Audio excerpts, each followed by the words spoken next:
In honor of Women's History Month, we decided to take a look at the role of women throughout history in the Pocono Mountains. And we came across a news story that made national headlines in 1925. The headline read, "A town that is run by women." This town in the Pocono Mountains was referred to as an Animalist Eden, as almost every business was run by women. While this is not so unusual today, but in the 1920s, this was unheard of in the United States. What town was it, you might ask? Why, Lackawaxen, Pennsylvania, of course. Back in 1925, there were more businesses operating than there are in town today. Prominent businesses included the post office, banks, barbershops, real estate offices, butcher shop, movie emporium, stores, jitney, and paper hanging company, all run by women. This was big news back in 1925 and created quite a stir. Every Lackawaxen Township business was run by widows, wives, and daughters. The Lackawaxen postmaster in 1925 was Louise Courtwright, who married William Courtwright, a school teacher and a former postmaster. He died in 1915 at age 38 of tuberculosis, and Louise was appointed by the president to fill her husband's position as postmaster, based on the recommendation of Pennsylvania Senator Penrose and Governor Pinchot.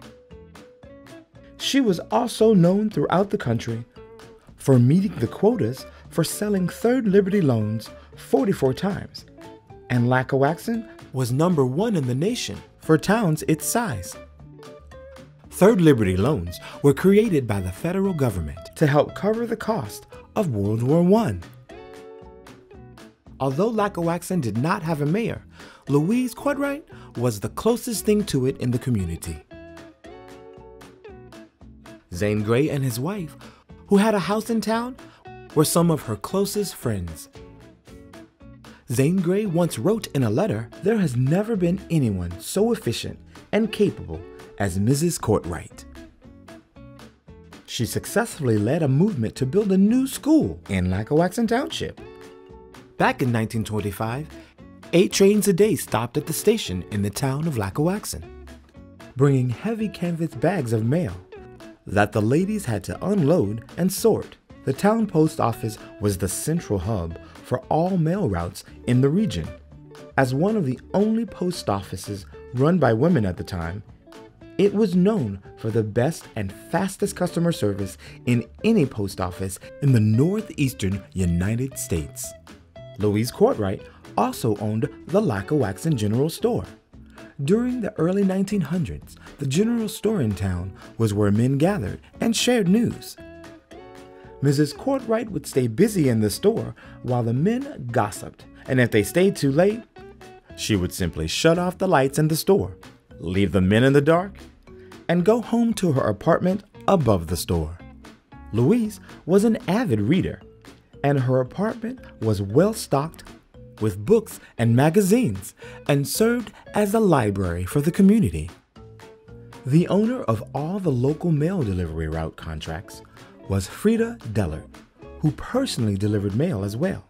You could set your clock by Frida because she was always on time.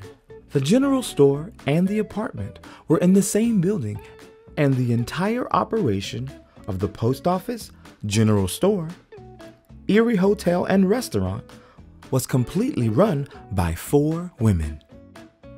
The only exception was in winter. The men would shovel the path through the snow from the train station to the hotel. And when Lackawaxen became the town famous for being run by women, the men figured the women could shovel their own snow, which they did. The local butcher was Adeline Kuhn, whose family still lives in Lackawaxen to this day. When her husband was fighting a forest fire in a dangerous isolated area, she made the dangerous trip alone to make sure he was okay and to bring him food. Lackawaxen's local milkman, or should we say Milkwoman, or milkmaid, was Anna Bankers, who regularly walked 5 to 6 miles in a day carrying milk to serve her customers. Lackawaxen's local cigar shop was operated by Margaret Smith, who served the mainly male clientele drinks and cigars. Although described as demure and feminine, she had no problem maintaining order in the establishment, where she sold everything from harnesses to hairpins. In the 1900s, paper hanging was considered a man's job. Installing wallpaper required ladders, brushes, and tools that were thought to be unwieldy for women. But 60-year-old grandmother Jane Campbell was the only paper hanger in the entire township, and in 1925 wallpapered the entire 200-room Delaware House Hotel. This was just one of the many Pocono Mountain hotels and resorts that she was responsible for hanging paper in over the course of her interior design career. Another history-making woman in town was Anna Gregory. Anna established a motion picture emporium that doubled as a dance hall and ran her own electric generation plant for the stores and the movie theater. Her daughter Helen ran the local taxi and hacking service. Guests coming to town would wait hours until she was free to take them on a tour of all the local sites because she was known as the safest driver in the Pocono Mountains.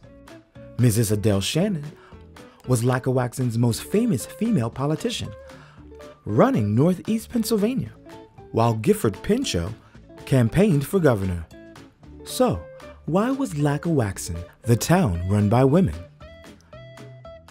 The two reasons that were noted at the time for the astonishing women's movement in Lackawaxen were that the town was a railroad community and the local men preferred more strenuous outdoor occupations and considered standing behind a counter to be too genteel.